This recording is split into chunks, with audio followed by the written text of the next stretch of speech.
Il est tôt le matin sur la plage de Khao Lak. Khao Lak qui fait face à la mer d'Andaman.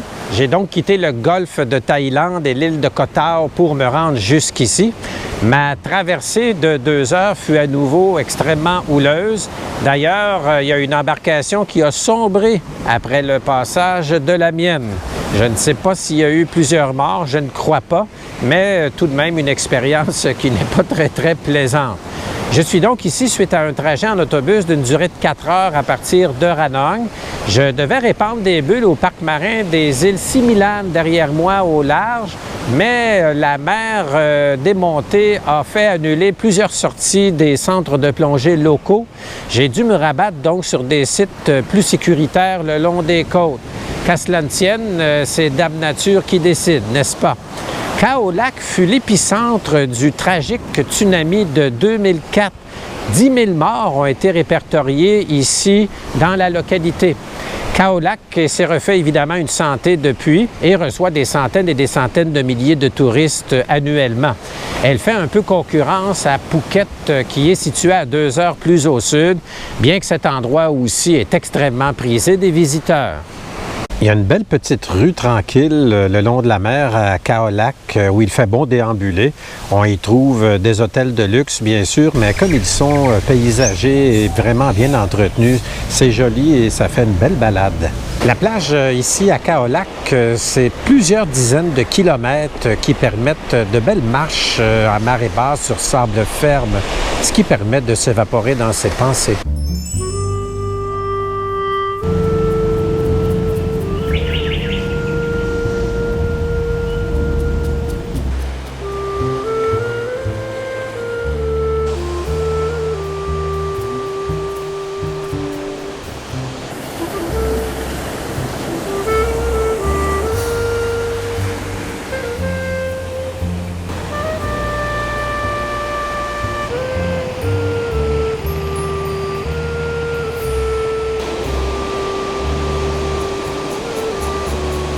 Khao Lak, malheureusement, ne signifie pas seulement de belles plages. Vous avez aussi un affreux boulevard qui traverse la ville.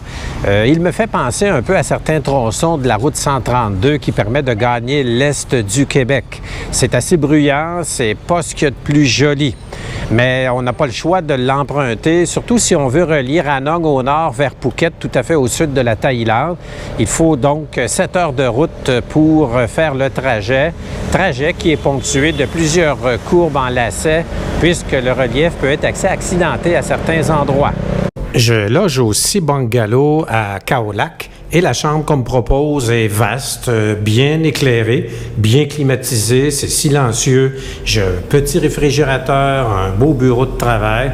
Ça va être parfait pour quelques jours. La salle de bain est également une pièce plutôt vaste. Oui, la douche n'est pas séparée du reste de la pièce, mais qu'importe, ça me paraît tout à fait invitant. C'est l'heure de se sustenter et j'ai déniché une petite table à Khao Lak dont les prix sont absolument irrésistibles, les portions sont honnêtes.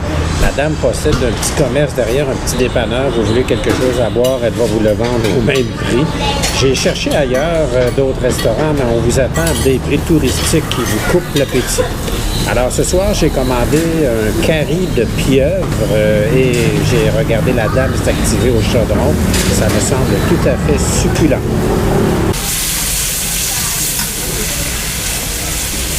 Alors, vous avez des tronçons d'haricots, des oignons caramélisés, et aussi des petits piments forts hachés et bien évidemment la pieuvre. On regarde ce que ça goûte.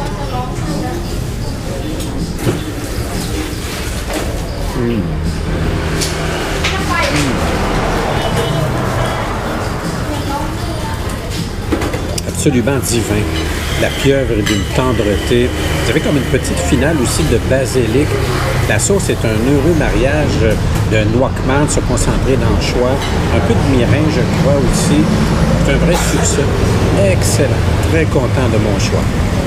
Là, j'ai malheureusement terminé mon repas. C'était tellement bon. La pieuvre, je le rappelle, d'une tendreté remarquable. Les légumes al dente. La sauce si bien équilibrée de noix de menthe, de mirin, de curry évidemment, et peut-être de sauce aux huîtres. On va donner un 9 sur 10 à ce superbe repas. Pourquoi pas un 10? Bien sûr, j'aurais aimé avoir davantage de pieuvres, mais sérieusement, ce souper fut un régal.